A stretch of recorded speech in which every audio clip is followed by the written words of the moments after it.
Oh yeah, Bobby Lashley's from here, right? Yeah, Bobby Lashley's from Colorado Springs. He live in, well, I ain't going to divulge where you live, yeah, Bobby. yeah, I ain't going to tell you where your house is. But just know, Bobby Lashley, my first day of boxing, knocked out half this wisdom tooth. You can't see it because it's gone now. Knocked out half this wisdom tooth my first day of boxing. 4 years later, I refused to take a fight. And so was y'all doing a boxing match? we was just sparring.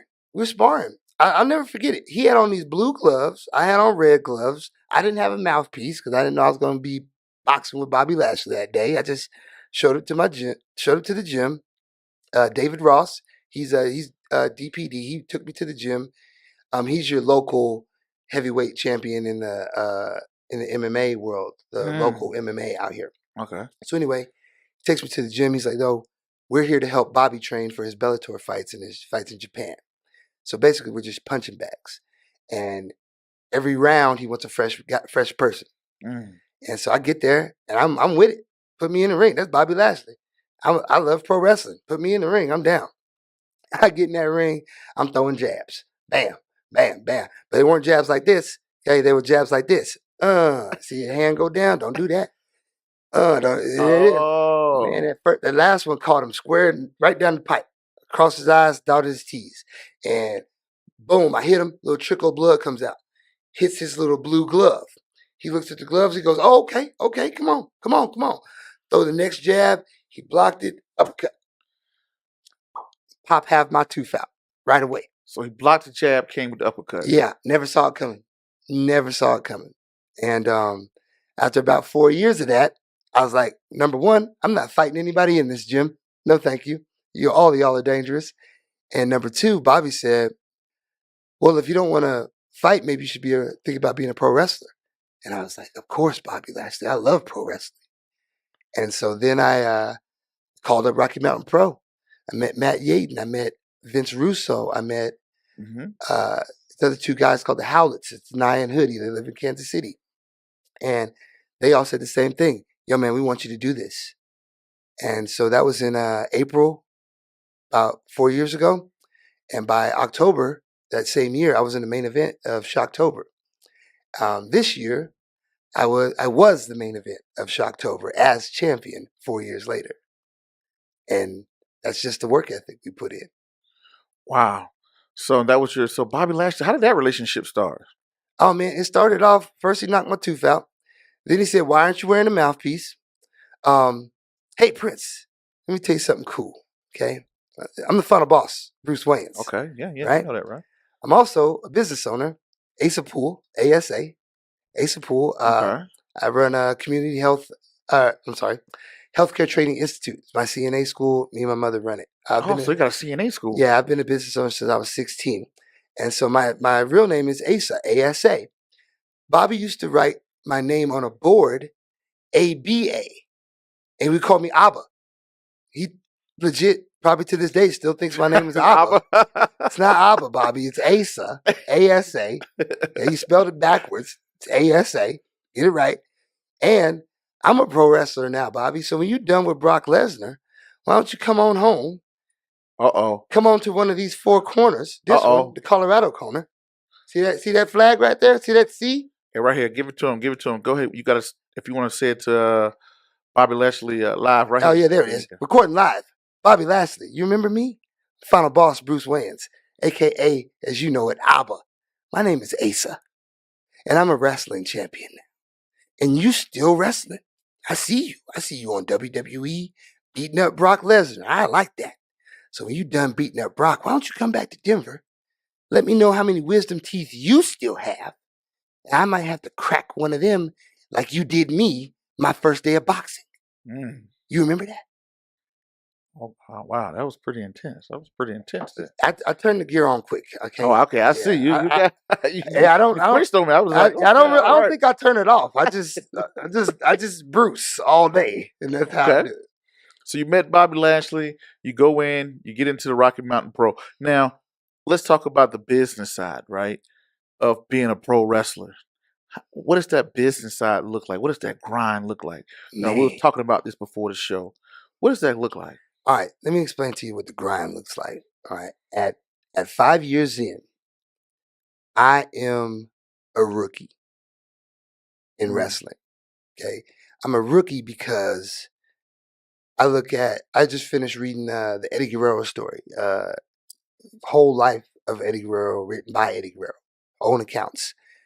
What people don't understand about wrestling, and this goes for Eddie Guerrero, Shawn Michaels, Undertaker, Kane, all of them, right? By the time you saw them on television, those guys were 13 years in the business. Yeah. That's why they're so good. That's why the WWE product is really good, because when you are a decade into this business, you're polished. Like you're there. But that's if you were trained properly and you put the work in.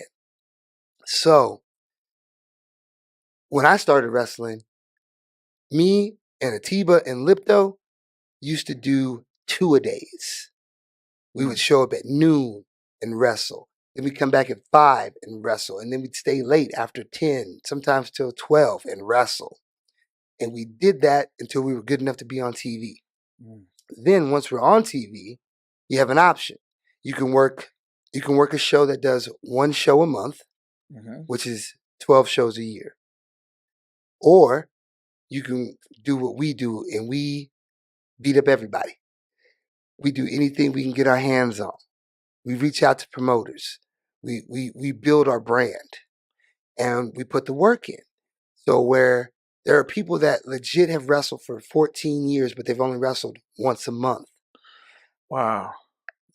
They're up to, 60, 65 matches in that time span. I'm doing 138 matches this year. I did 178 last year. Even the COVID year, I did 100 matches. Because I understand that. How do you make you find different promoters and just say, hey, I want to be on a card, I want to do this, and so that keeps you busy all the time. Exactly. So when you look at just a small pond of Denver, Colorado, okay, in Denver you have Rocky Mountain Pro, you have Primo's Premier Wrestling, you have New Era Wrestling at the Mile High Comics, you have Triple L, Lucha Libre and Laughs at the Oriental Theater. You have Colorado Springs Wrestling. And now you have RIP Wrestling. New promotion, just got started. Shout out to Chongo, Marlon Bishop, my man. Don't worry about this. I'll take care of it. Anyway, that's just the local promotions, right? And so those guys run shows once a month. And then you have Rocky Mountain Pro. They run every Thursday. Every Thursday, sometimes Thursday, Friday, Saturday, Sunday, depending on the weekend, what time of year it is.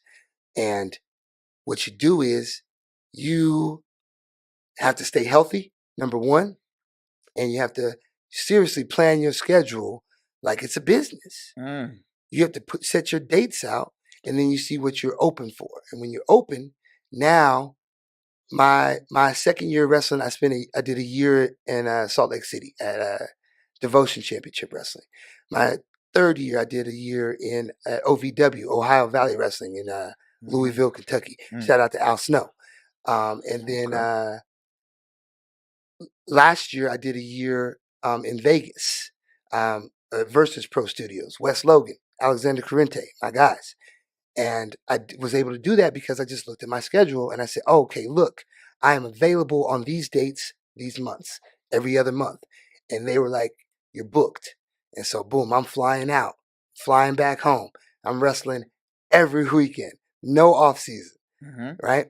And 4 years into it, now I'm to the point where promoters feel comfortable putting their belt on me because, listen up, promoters, if you put this belt or any belt on the final boss, Bruce Wayans, I will elevate it. Okay, I will bring your belt to come see the Prince of Investors live from Denver, Colorado. I will take your belt to meet Prince Dykes and young Wes, young protege. Yep. Right? You put your strap on the final boss, Bruce Wayans, and your belt will gain notoriety just by bringing it here because I'm going to put the work in. Okay. So now hit the subscribe button, hit the bell icon, hit that like, comment, and share button.